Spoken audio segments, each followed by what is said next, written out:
UP में नई सरकार बन गई है। 25 मार्च को योगी आदित्यनाथ ने अपने 52 विधायकों के साथ शपथ ली, लेकिन इन सब के बीच एक नाम जो सबसे ज्यादा चर्चा का केंद्र बिंदु था, वो नाम था AK शर्मा का। 2021 से ही अरविंद शर्मा का नाम काफी चर्चाओं में रहा। कारण बस ये था कि अरविंद कुमार शर्मा को मोदी और अमित शाह का करीबी माना जाता है। पिछले 5 सालों में योगी आदित्यनाथ की छवि और कद जितना बड़ा है, उस बात का अंदाजा किसी को नहीं था। शायद योगी आदित्यनाथ और पार्टी के अंदर की राजनीति को कंट्रोल करने के लिए बीजेपी आलाकमान ने AK शर्मा को यूपी भेज दिया था। फिर खबर आई कि अरविंद कुमार शर्मा जल्दी ही यूपी के मंत्री होंगे, लेकिन योगी आदित्यनाथ को ये रास नहीं आया और उन्होंने AK शर्मा के खिलाफ वीटो पावर लगा दिया।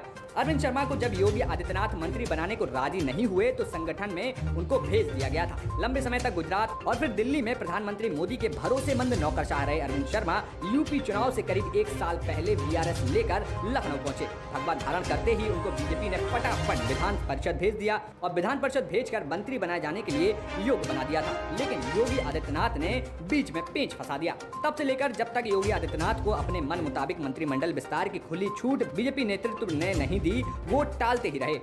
अरविंद शर्मा का मुद्दा कई बार उठा और एक बार तो योगी आदित्यनाथ को दिल्ली तक तलब कर लिया गया। दिल्ली में योगी आदित्यनाथ ने अमित शाह, JP नड्डा और प्रधानमंत्री मोदी से मुलाकात की और ट्विटर पर सभी के मार्गदर्शन मिलने की बात भी लिखी थी। अरविंद शर्मा को कोरोना वायरस की दूसरी लहर के दौरान कहर को कंट्रोल करने का टास्क सौंपा गया था। वे लगातार प्रधानमंत्री कार्यालय के संपर्क में रहे, लेकिन योगी आदित्यनाथ को उनका अलग से एक्टिव होना बिल्कुल भी अच्छा नहीं लगा। अरविंद शर्मा ने कोरोना कंट्रोल को वाराणसी मॉडल के तौर पर प्रोजेक्ट किया और प्रधानमंत्री मोदी ने गुजरात जाकर भी वाराणसी मॉडल की तारीफ की। जहां तक अरविंद शर्मा को लेकर योगी आदित्यनाथ की जिद को प्रधानमंत्री मोदी के आदेश की अवहेलना के तौर पर भी लिया गया, लेकिन वे टस से मस नहीं हुए।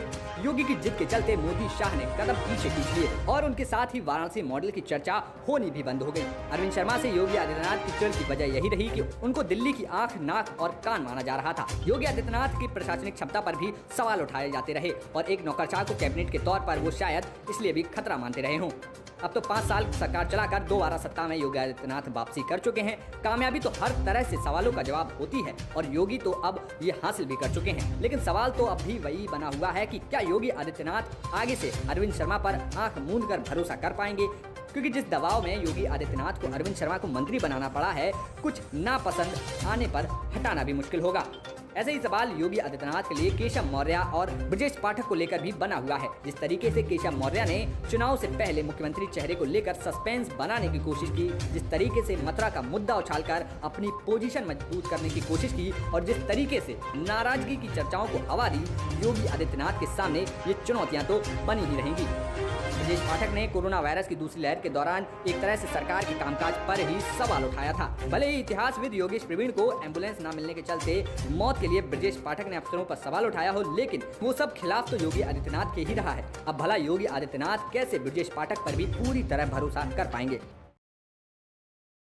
अगर आपको हमारा ये वीडियो पसंद आया हो तो इसे लाइक और शेयर जरूर करें और हाँ, हमें सब्सक्राइब और फॉलो करना ना भूलें।